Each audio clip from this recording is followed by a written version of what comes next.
Good evening, everyone, and welcome back to our weekly Chat Club, brought to you by American Center Tashkent. Um, I'm very excited today because we have a special guest, Andrea Salzman. Hi, Andrea. Hi, Gulshan. Hi, everybody.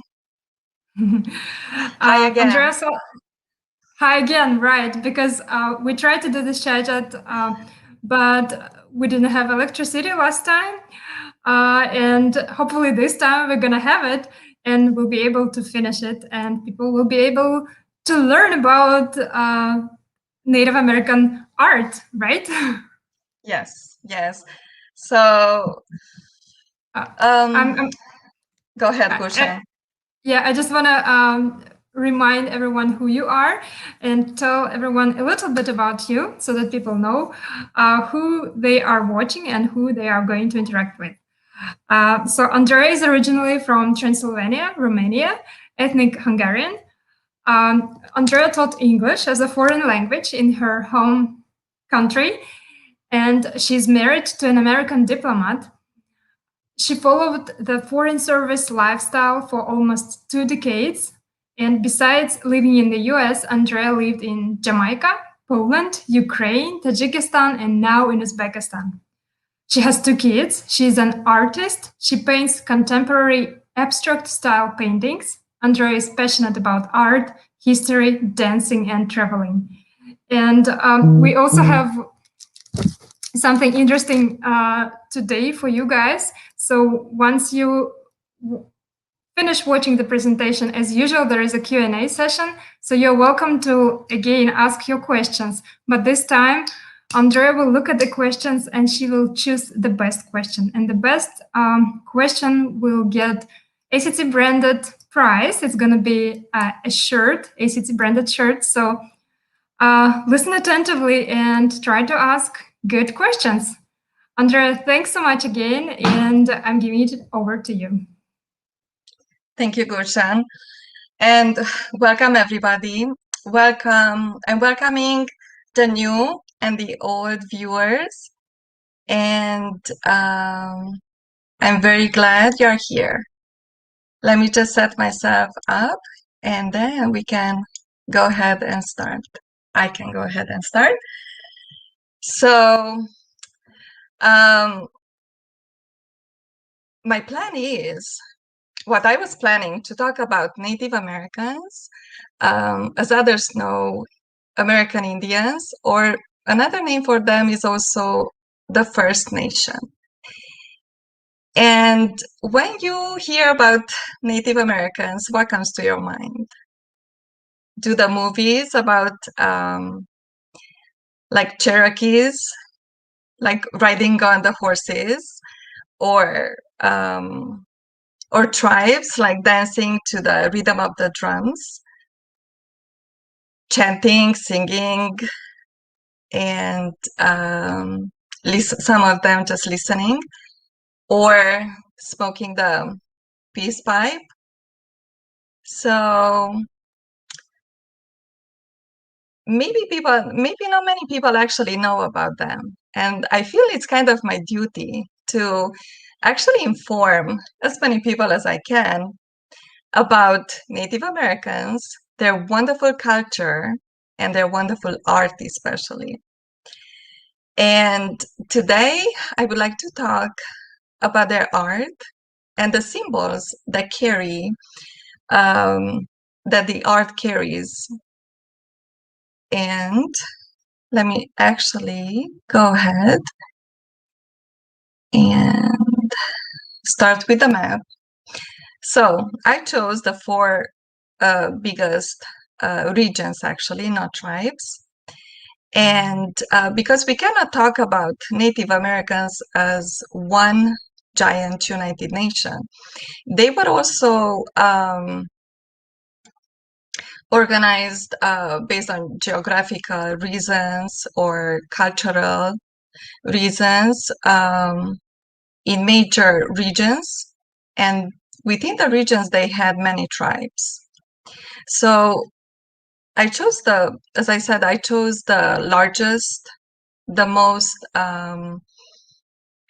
specific regions which have the most significant art and most recognizable art.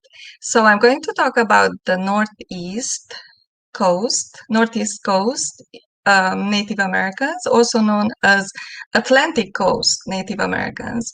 Then I will talk about the Plain Indians, and then Northwest and the Southwest Indians, which I lived in New Mexico and in Arizona. So for me, actually, I saw them in person many times at festivals, their festivals, during craft fair. And Santa Fe, which is the capital of New Mexico, actually has really big base of Native Americans. So it's always a pleasure to go there and enjoy their music, their art, and their look, actually. So when I talk about Native American art, the funny thing about this is that they didn't have actually a word even for art or artists, because for them it wasn't like, oh, I woke up this morning and I feel like so inspired and I'm just going to paint or make a piece of art. No, that wasn't like that. Actually, for them, it's more the ritual of making the art that matters. And that's why they don't consider art as something like separate from their life. I mean, even in our life, art is part of our life, but it's more like a luxury item. And but for them, it served very practical purposes, like utilitarian reasons. For example, like carpets, pottery, clothing, the teepee. I'm mentioning the clothing because, as you know from movies, their clothing was very, very specific and decorated as art. Also, art was for them used for religious ceremonies, and kivas, which were like it was I like you could say that it's like a church, but like an underground church. And they did that on purpose, because when they descended in the kiva and they did their ceremonies, and after they came up to the surface, to the ground level, it felt like they were reborn. It's like a rebirth for them. But I will talk about all this in more details, especially divided by the regions that I mentioned before. And another reason was a little bit also decorative reason for art.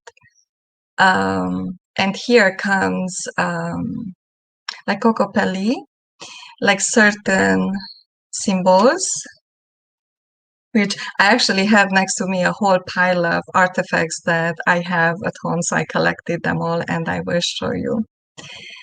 So art had practical uses, religious uses. They also used for telling a story and or record a very important event, historical event in the life of the tribe, or maybe something about the nature, like or animals or hunting. Especially hunting was a very major event in their life. And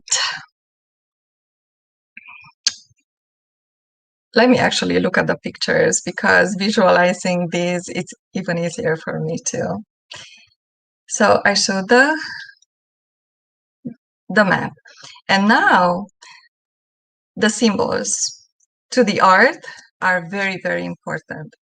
So I selected some of these symbols because even though, as I said, Native Americans were not a big, enormous United Nation, but each of them had their own language even.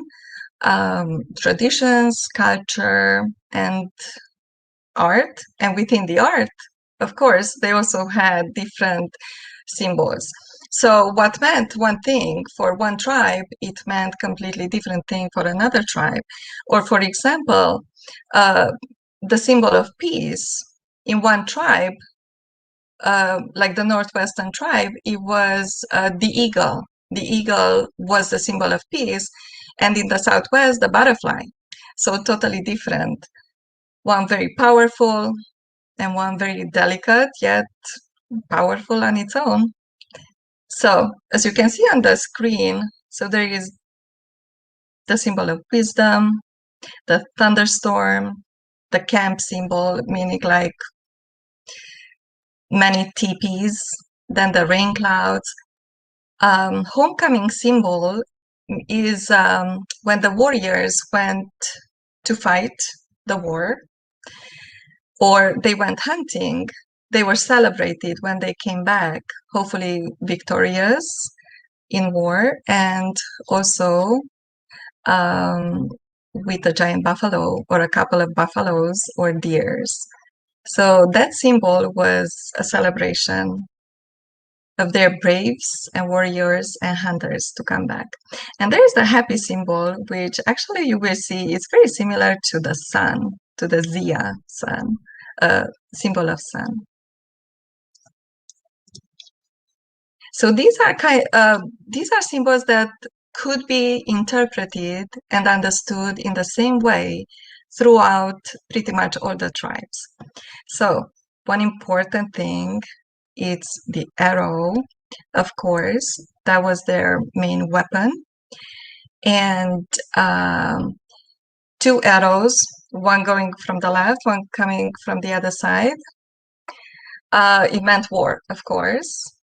The other one, just one direction, meant protection and defense, protecting their tribe, their people, their villages. And the broken arrow, actually, it's a symbol of peace. That's the universal symbol of peace between the tribes. So there's no war, there's no fighting, there's no need for arrows. And then the overlapping arrows, it's a sign of friendship. Again, no fighting. The arrows are actually like laid over on top of each other and forming friendship instead of fighting. And I put at the bottom some pictures, images that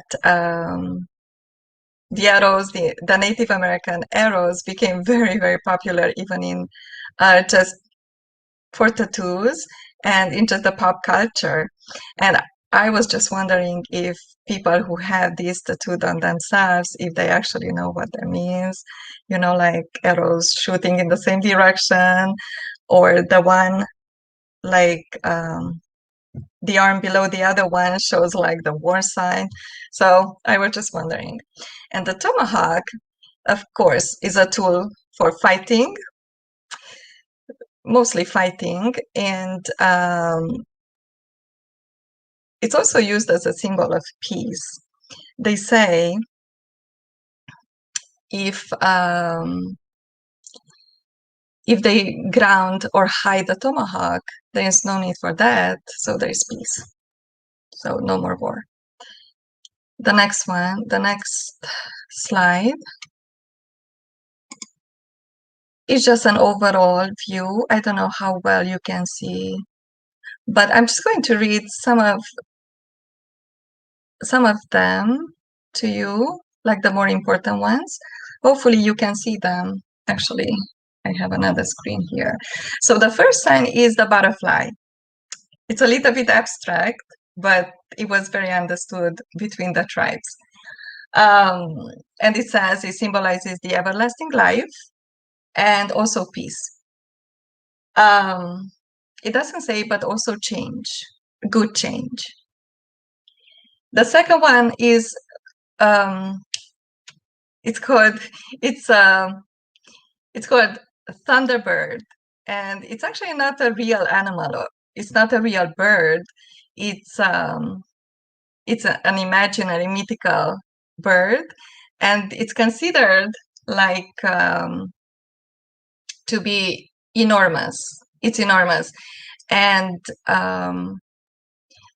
they say they didn't understand the physics behind the lightning and thunder, so they thought that this bird, this ginormous bird, shoots lightning from its beak, and by flapping its wings, it causes the rolling thunder.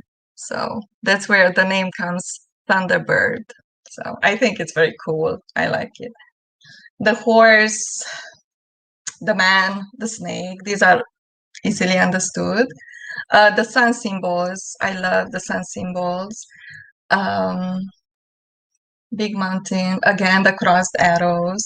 The day and night, I also like them, like one is light, one is dark.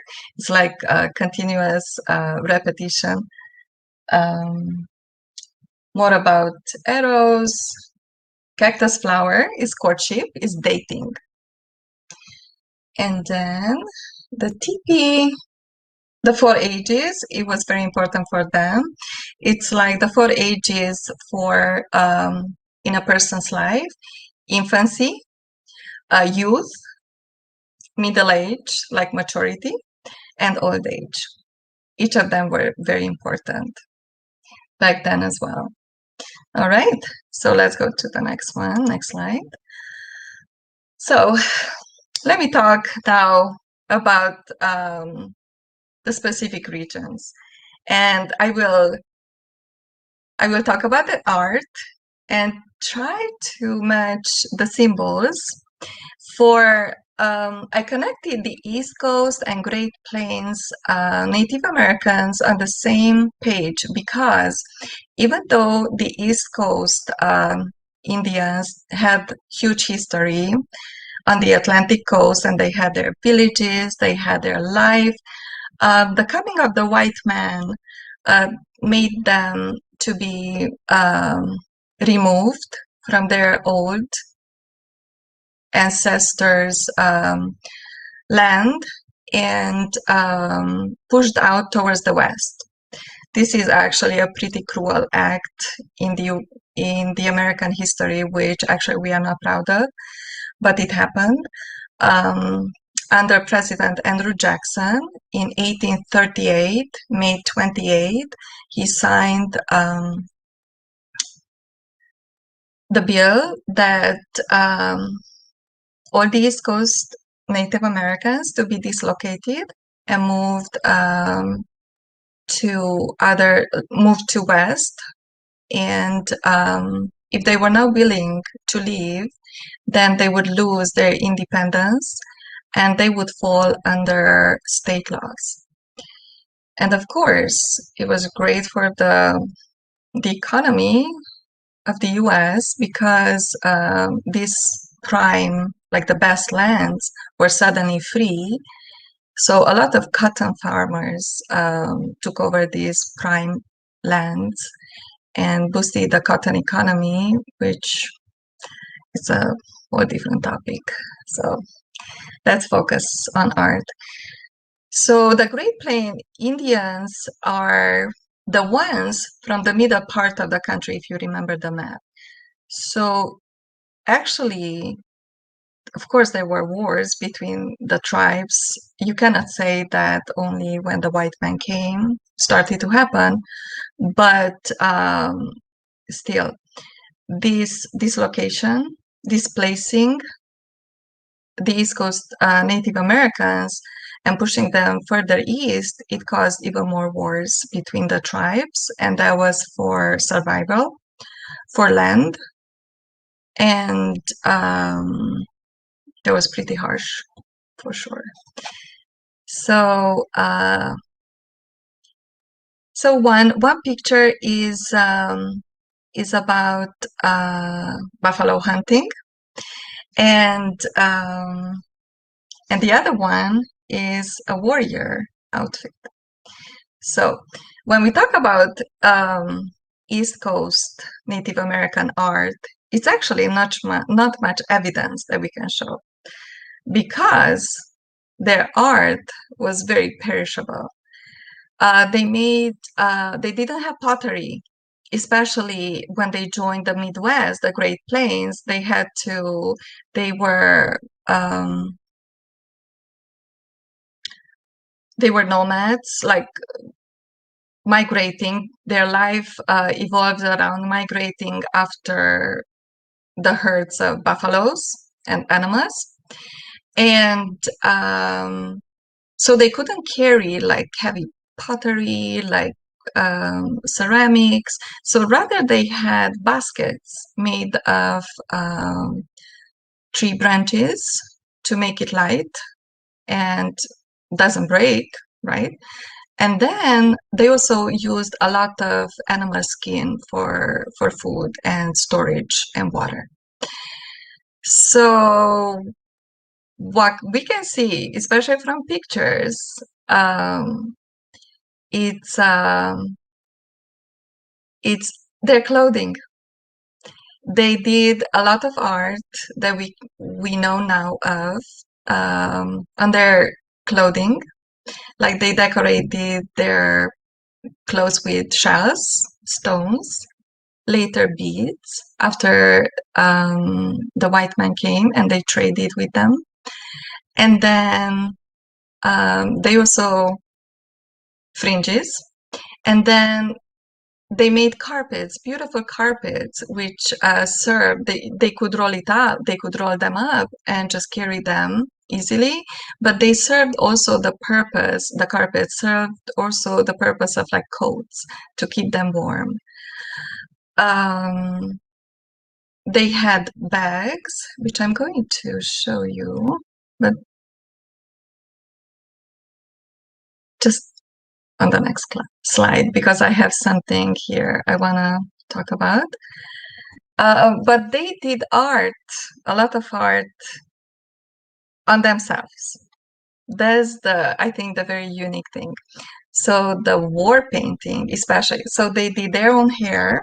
They decorated their hairs with beads and feathers, and they decorated their faces with paints, which they made out of minerals or vegetation, like vegetables, and they mixed them, or we spit. I know it's gross, but that's how it was, or with animal fat, and smeared themselves with this. So, and they did that for not just aesthetics. The main reason for that, it was like to decorate themselves. It was for to put themselves in the mood for war or for buffalo hunting. So it was like kind of a mental conditioning. And the colors they put on themselves, on their face and body, it was also symbolic. So the red symbolizes aggressivity, like aggressive behavior, blood, war, conflict. Black symbolizes strength and courage. And you will see there's also like a handprint, and sometimes they had it on their face, on their body, and even on their horses. It was to intimidate the enemies. So when we talk about like they decorated themselves, you immediately think about this brave young Cherokee warrior, with the hair blowing, like being blown in the wind and flying in the wind, and a giant horse, which was also decorated because they paid attention. It was like one, like the warrior and the horse, they were like one. And as you can see, some art shows here the beautiful horse gear and their owner, the brave warrior. You also see the headgear made of special eagle feathers. Indians loved feathers, but eagle feathers were something totally special. It was high honor to receive one, and actually each of them had to be earned. They earned them fighting, if they were like very courageous, returning from the war, or it was also a gift, but also all of them were for bravery, or from hunting, or from war. So each of them had to be earned. So I guess the bigger headdress, the braver. So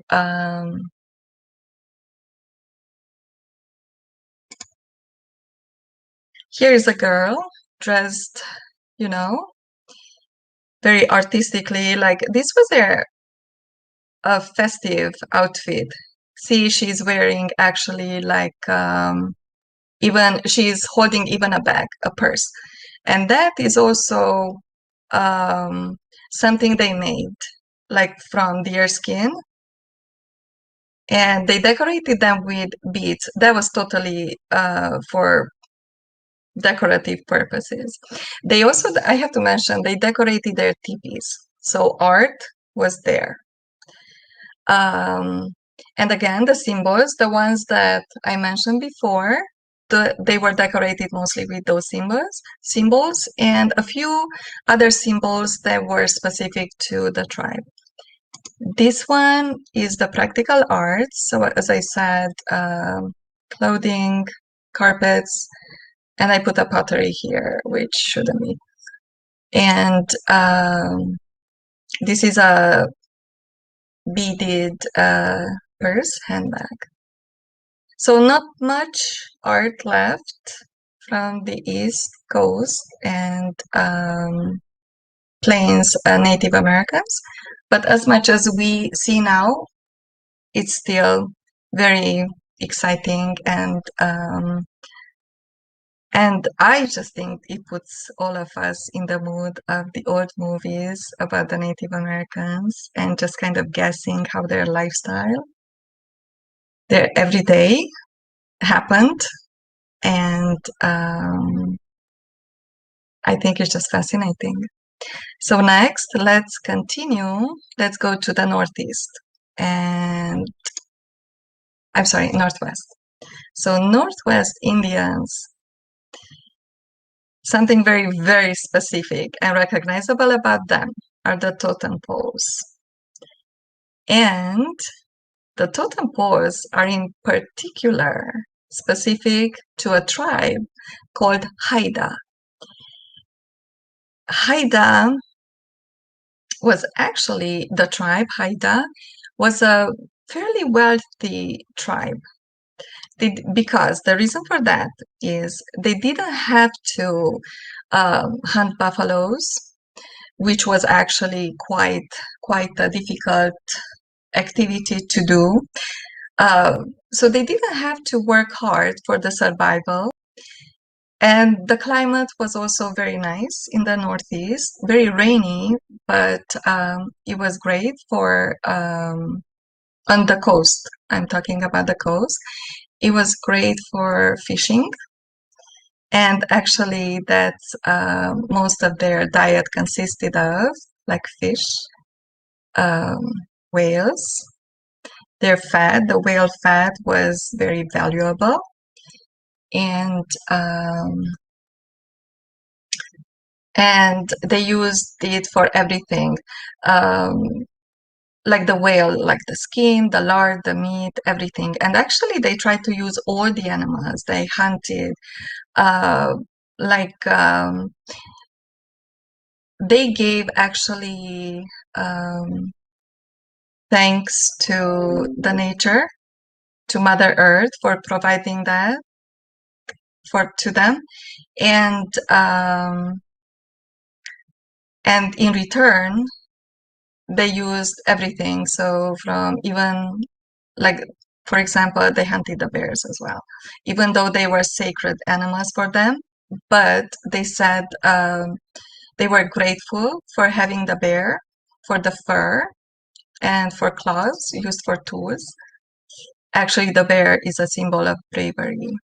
And I'm just going to continue right there with the symbolism of these totem poles. So these totem poles were carved from the cedar tree, which was also their sacred tree. And these totem poles were they were magnificent. They were like embellished with like animals. They looked very complex, yet with very simple elements like animals, very recognizable animals. And you can see here, and this is actually the Haida style. So when you see this style, you can recognize this is Northwest Coast, Native Americans, in particular Haida. So again, the eagle symbolizes strength, leadership, and prestige. Good luck to the giver and receiver. The feathers of the eagle, as I said, were like priceless, very precious, and it was not just for like decorating themselves, but also it was used. The feathers were used also as prayer because they thought the birds, especially the eagle, could be like the connection between heaven and earth, between the divine and people, the humans. So using the eagle's feathers, actually, it was like to catch attention of the divine and pray. So it was used for religious and spiritual purposes. And my favorite is actually the dragonfly, but it's delicate, yet is very strong. It's been around for millions of years, and it symbolizes the ever-changing life. The next thing the Northwestern Indians did, carved masks, again, from the same tree, the cedar. Actually, if you smell cedar, it has a really pleasant smell. So again, the animals, and what they meant, what they represented. It was put on these masks and actually wore for religious ceremonies.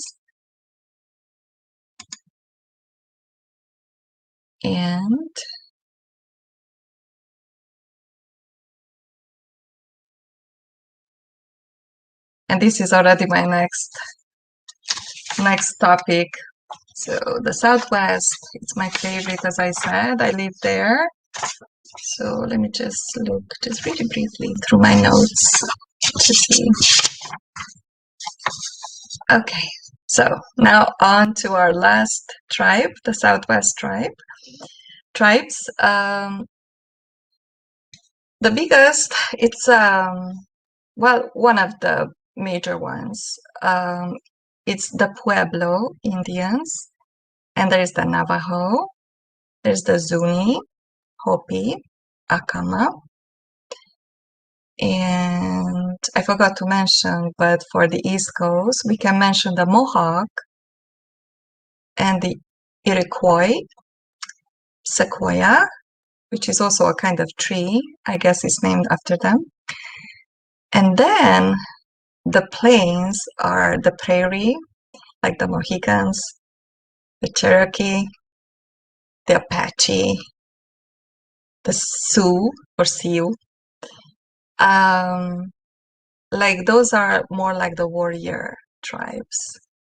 Mohawk and Mohican, totally different. They hated each other. They were enemies. So back to Southwest. Lots of art, lots and lots of art. And I don't even know where to start. So one important thing, which I didn't choose a picture for, but I showed in my December presentation, their architecture has to be mentioned as architecture of the Southwest Indians because it's something very unique. Because they were not nomadic tribes, they had to, and the weather was actually quite extreme, like cold in winter, very hot in summer.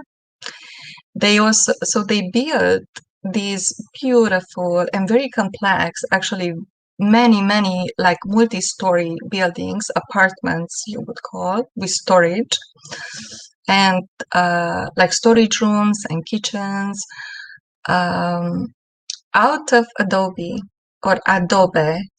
And to my big surprise, when I went to see the old part of Tashkent, I saw that those houses were also built of the same material, totally on the other part of the world, yet people just figured out what works the best to keep themselves warm in winter and cool in summer. So, as you know, adobe is made out of mud or clay and straws and some wood for support. And so these Indians actually built these adobe buildings first, kind of to close the caves. I should have put a picture, but if you don't mind Googling it, Southwest architecture, millions, loads of pictures you can find. And and they were able to build it multi-story high. And so that was one art, very impressive art that I wanted to mention. And I also mentioned the kiva, which was their religious space, like church or mosque, you would call, and underground. And they did their religious ceremonies, which only men were allowed. And when they descended on a ladder, and they came out reborn after smoking who knows what. Sorry, could have missed that joke. Reborn, renewed, and continue their life or refreshed.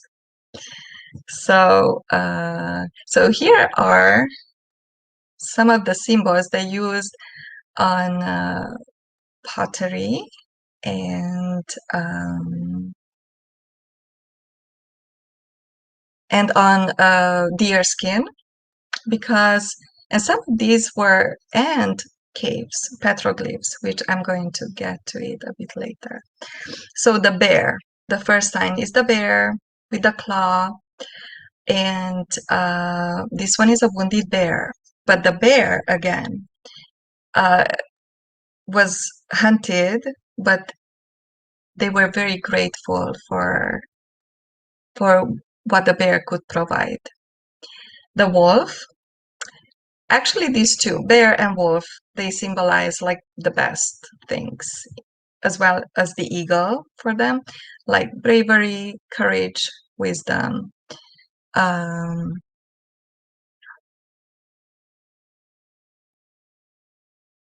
thinking strength, power, yeah, all this good stuff.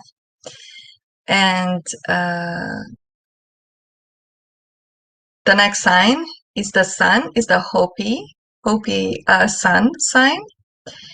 And the butterfly, again, everlasting life, peace, friendship. The thunderbird in the middle of at the bottom. Then the turtle. Then the coyote, which is huge, has a huge mythology and legends and stories and all that good stuff. In the Southwest, storytelling. Sorry, couldn't find better word. So he is considered a trickster. And as you remember, even in the cartoon, it was the roadrunner and the coyote always chasing the roadrunner. So I just had to mention that it was a cute thing. And my very favorite, the Cocopelli. And I'm going to talk, I'm checking the time. Actually, let me tell you quickly about the Cocopelli. He is the god of fertility, and this says it all. So he is a happy guy, playing his flute and traveling and loving life, being passionate about life. Usually is portrayed as a humpback or hunchback, because actually he's not, he has had no problem with his back, but he had a sack. And the sack, actually, some legends say that, some stories say that it was full of seeds, because being the god of fertility, he was also the symbol for agriculture, for planting and harvesting, but he was also a symbol for procreation. And so some other stories say that he had like unborn babies in his sack, and he was giving them to women who wanted babies, and they're prime for fertility. So he's my favorite, and actually he's even on my keychain. So I will do like YouTubers do. Hold on, never did this. So he is on my keychain as well, and I have him in the house. And hold on.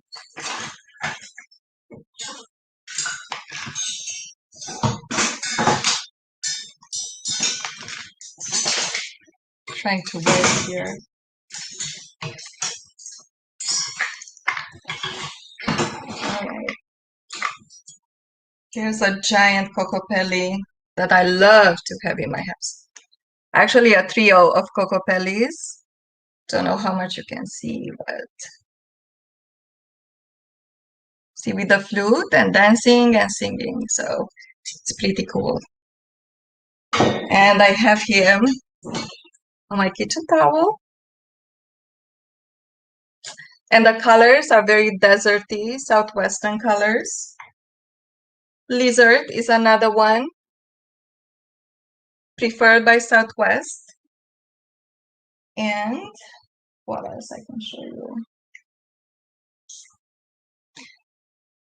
I did search my whole house to find these artifacts. A tiny turtle. It's from New Mexico. So it has turquoise, very, very beloved stone, which symbolizing the blue, symbolizes so much for them. Life, first of all, because water symbolizes life and is blue. The sky, and fertility as well, like babies. I also have a magnet of a horse, very cute. This is like a petroglyph horse. A few other magnets of Southwest Pottery and Kachina doll. So let me just keep going. I spent quite a lot of time enjoying the art here. So this is the Southwest Pueblo Indian pottery. Is polychromatic.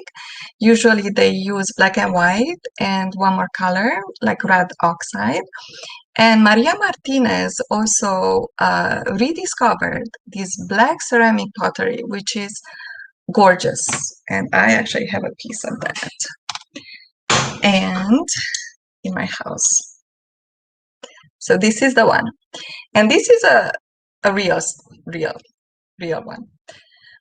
This is a wedding piece, like a wedding pot, because at the wedding, the bride and the groom were drinking from the same pot, but they were like showing that they are united and married. And then, yeah, They also use it on cutting boards. Same thing. So let me just keep going. So petroglyphs, another huge thing. Because they were not nomadic tribes, the Southwest Native Americans love to also um, tell their stories, as I said, or events, or showing that that was a sacred place for them by drawing on caves, on rocks, like cave walls. Um, and we cannot just call it rock art because it's so much more than that. It has all the symbols that I listed before and I mentioned before. And of course, there are always some new ones specific to a certain tribe. It's easy to recognize the sun, the warrior, and the spiral. That spiral symbol is one of the oldest geometric shapes used as symbol, and it means creation, growth, lifeline, pretty much. This one, the next one, it's called Dagger. Again, this one usually they made it on the cave, and it's in a spiral shape because they were tracing the sun. They were how through it was a hole through which the sun was shining to reach a certain point on the rock wall, and then they traced it, and that's how they got the spiral shape.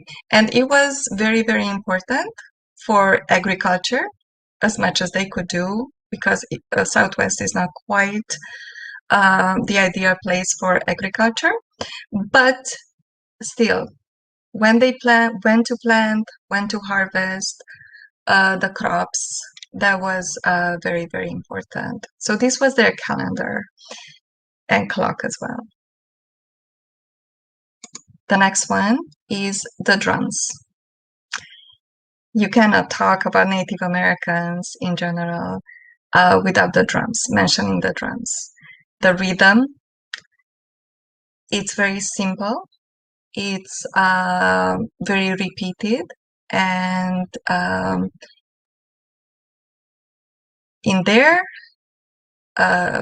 history or mythology or stories, they say that the reason they have that monotone, slow heartbeat, drum beat, is to represent the heartbeat of Mother Earth. The first heartbeat that existed in the world, in the universe, they say, it was the heartbeat of Mother Earth. And of course, they can speed up the rhythm, and they even have competitions, and they used to have competitions of dance, like dance competitions, who was able to dance faster and who could be still standing after a long time of just dancing.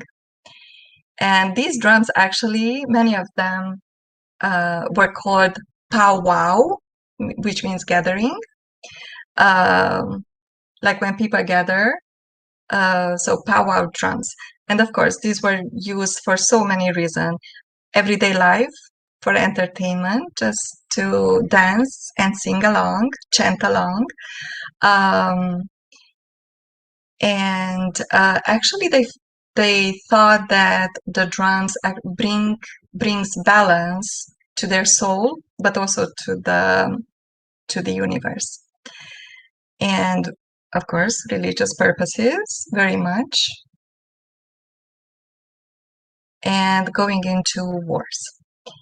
And talking about drums and dancers, something very important in the Southwest art is kachina dolls.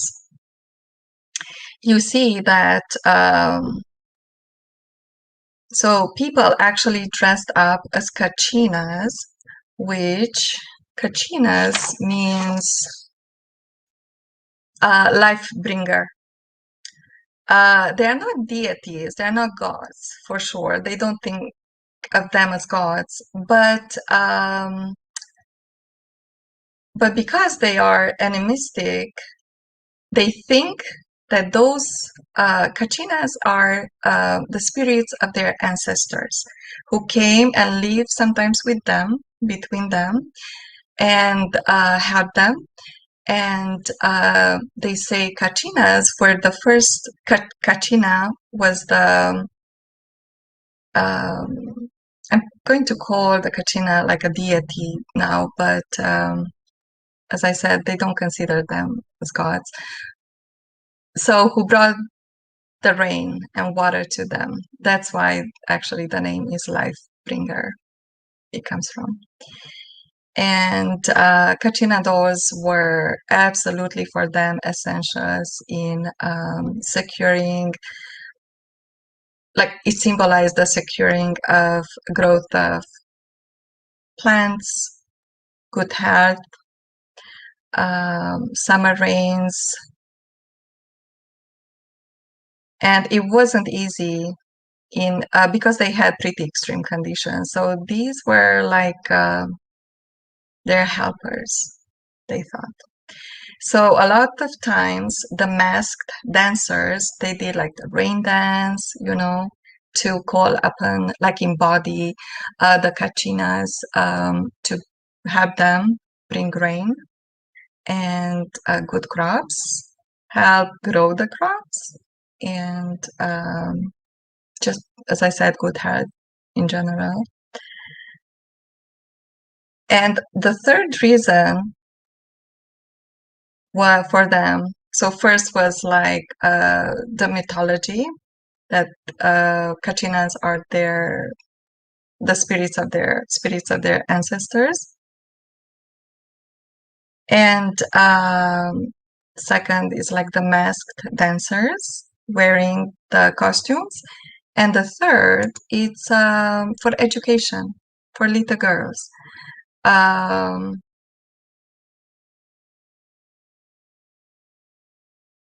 Yeah, so you also see like, and also to tell a story of their past through these dolls. They were used again as educational tools. Native Americans being so close and interconnected with the nature, with the animals, of course, their symbols revolve mostly around animals and elements of nature. So here I'm just showing you the black ogre. The previous one was to scare kids to go to bed. Okay, so here are a few more cachinadors with the sun symbol. Okay, another way they show their artistic skills, it was jewelry, and this was not for practical reasons. It was just for aesthetics and decoration. As I said, they used turquoise. It was vastly available in the Southwest, and from like light blue to brilliant blue, all the way to like greenish, very green turquoise. The coral, it's a newer stone that it's used in their jewelry, and the silver and turquoise, they are like the perfect match for them. Silver is also easily found in the Southwest. So, and then my last topic, I'm checking the clock again. I'm waiting for your questions, and if you have any questions, I'm happy to answer, even after this presentation is over. You can ask me questions. I will answer each and every one of them. So Dreamcatchers, another big favorite of mine. I have so many in my house. Not for the original reason. I just love them. I just love how they look, their aesthetic. I also like the story that goes along with it. So let me just show some of mine. I bought these actually from Native Americans from Santa Fe. So they are super, super special to me. As you can see, I'm sure you saw them because lately they are becoming very popular even as tattoos. So it has the main part is a circle, and that's also symbolic because it doesn't have a starting point or an ending point. So it's continuous. But Dreamcatchers, it's sad, they were used for warding off nightmares. So people used to put them above their bed, and if they had nightmares, those nightmares, they got caught in the spider web of the Dreamcatcher. The little stones and pearls and beads, they were, actually these are real ones, so very special. They are said that they are spiders who weaved the web, and so the nightmares get caught in the web, but the good dreams go through. And the good dreams actually, like the feathers, are here to bring like the good dreams into our dreams. Should have explained it better. So kind of to let the flowing motion into our brain, into our dreams, but just the positive, just the good ones. And they said, by morning, all the bad dreams got burnt up by the sunshine, by the rays of the sun, morning sun. So it's a good story, but it's also beautiful. Let me show you a few more. As I said, I have quite a few. This is another of my favorite. It's very long. Again, original, all original. It also has some shells. Actually, Southwest used to be under the water millions of years ago. So shells are found even in the mountains. And feathers and beads. And I also bought a few new ones. Of course, these are not original, but they are still beautiful. With my favorite color, teal, turquoise, and they just got tangled together. I have two here. Hold on, let me try two.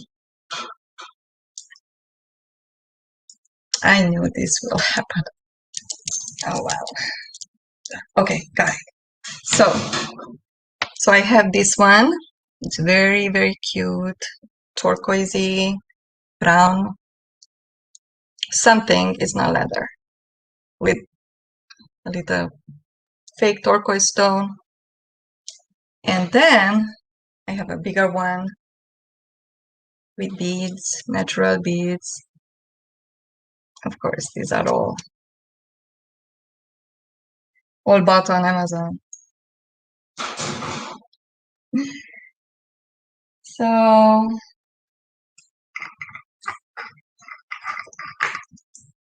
So that's it, pretty much.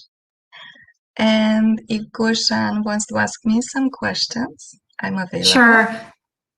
Thank you so much, Andrea. Wow, American art, Native American art is fascinating, and thanks so much for bringing it closer to us tonight. My pleasure.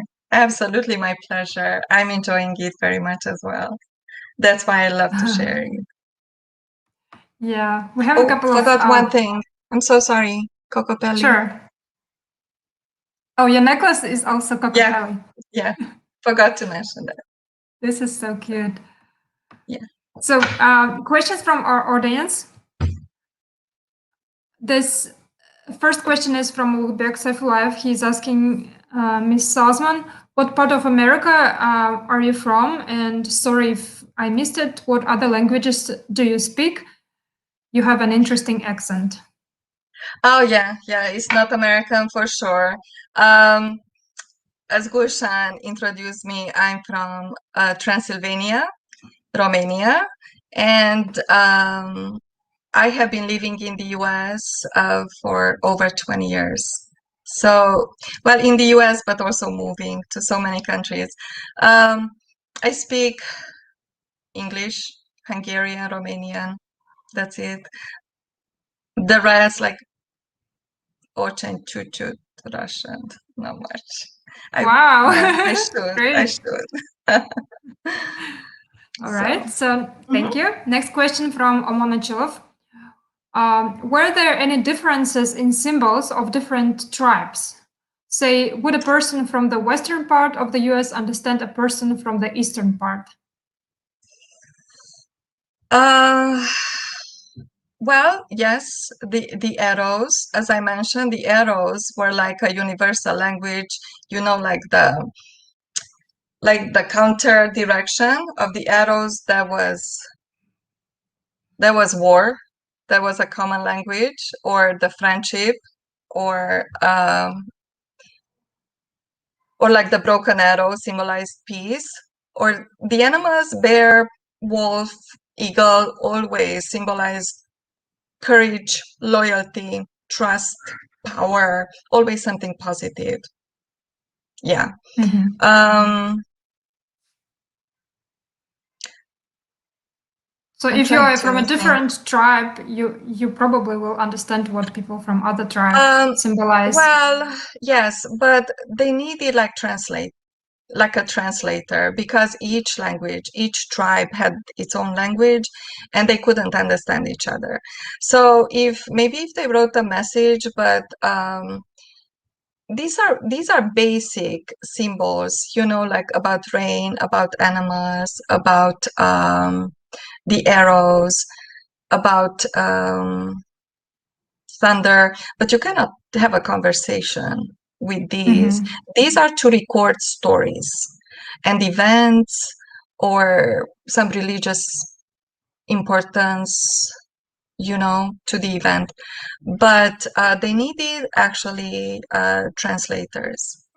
And Mhm. one unique thing, the Navajo language was used as the secret language in World War II, which the Nazis couldn't figure out what that was, and they couldn't break the code.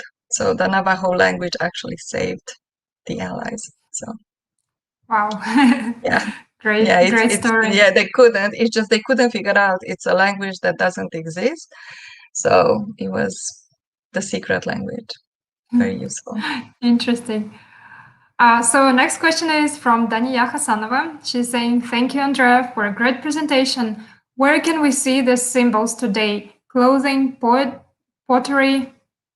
Yes, absolutely, on Pottery. Well, now everything, it's also available for tourists.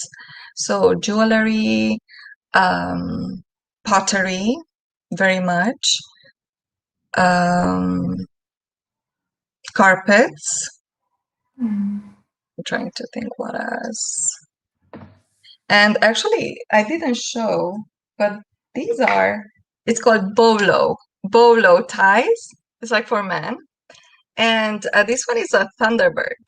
See? So it has, so this is used like as a jewelry, and it has the turquoise, the mother of pearl,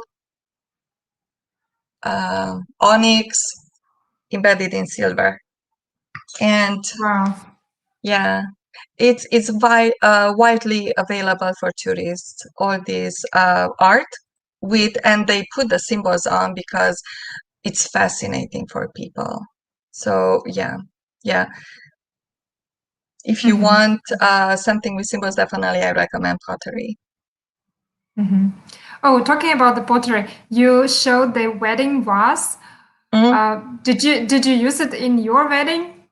no, but Yeah. there was a gift. There was a gift because this black ceramic is very, very expensive. So it's like, it was good that it was a gift. Yeah, yeah. But actually, we got married on Indian, like Native American land reservation. Nobody is living there now. It's called Anasazi, which they kind of disappeared because it was a 100-year drought in the 17th century.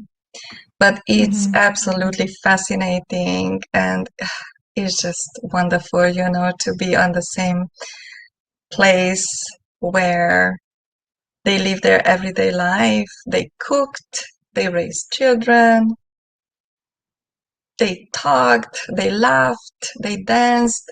I think it was fantastic. And the view in Southwest, I mean, gorgeous. Mhm. Okay. Our next question is from Omon, and he's saying, Hi, man. asking, where can we see Native American symbology in the modern world, which we just discussed? And the second part is it relevant somehow in the US besides the historical purposes? Well, it became very big part of the pop culture. They're very trendy, as you would say, like the Dreamcatchers, the to have them at home again, just as aesthetic symbols, aesthetic pieces, or they they make functional, as I showed, they make functional pieces, cutting board, and or jewelry or kitchen towels. You can find them everywhere, or people use them a lot as tattoos, as I said. Very, very Mm-hmm. popular as Dreamcatchers, Kokopelli, and Arrows and Feathers. Super popular as a tattoo. Mm-hmm. Yeah. I hope And I answered it. sure. And Amon is asking, saying that he's very interested in the mentality of Native Americans back then. What were their aspirations and life goals? If you know that, please. Mm, can you read it again? Sorry. Can you please read the So, question again? sure, he's very interested in the mentality of Native Americans back then and what were their aspirations and life goals. If you Well, if you we know. cannot know for sure, actually, everything about their life. What we know, it's what they recorded, like through actual, like petroglyphs, with pictures on the caves and rocks, and what got continued in today's Native Americans traditions. But it's we cannot know for sure. I mean, we know they were very interconnected with the nature, so because their life was based on nature, they lived peaceful lives as long as no enemies came, or as long as they didn't want like the neighbor's land, the neighbor tribe's land. They were hunting, they were cooking. Their diet was not very versatile. It didn't have too many things, but the hunting provided a lot of things. Mentality, they had again their religion. They were animists, so they believed in spirit of everything, all the animals, spirit of the bear, um, spirit of the Mother Earth, Father Sky. That's how humans got created. Um, what else? Traditions, dancing. I'm sure they like a good party. So, like with the drums, as I said, with dancing, chanting, but not much like written story is left. So we are just kind of guessing, and what we see that the new tribes, I'm not new, the today's present day tribes still continue. So I hope I answered your question. Yes, that's great. All right, I think we need to wrap up, but it was a very, very interesting session. Thank you so much, Andrea. And we've learned a lot. And actually, I didn't know much about Native American art, but now I'm a fan and I'm going to search for a Kokopelli for myself somewhere. If you find, tell me, because I love more Kokopellis. I just really love them. I think they're cute, and just because they represent the joy of life, passion for life, music. Actually, they are also considered the patron god of music. So Wow. Even my better. pleasure, Wow. my absolute pleasure to be here. Thank you for having me. And thank you for watching me, and hope to see you again. Thank you, Andrea. And I think we should remind everyone that they have a weekend to watch this session. And then if they want, they can still put their questions under this video. And then you will decide what was the best question. That's right. All right. Yeah. And thanks everyone for joining us. Thanks for questions. And please join us next Friday as we're going to talk about Earth Day with co-teacher. She's now in Karshi, Madeline Hogue. So thanks everyone. Thanks, Andrea, and have a good weekend. Bye. Bye everyone. Bye, Gulshan. Bye.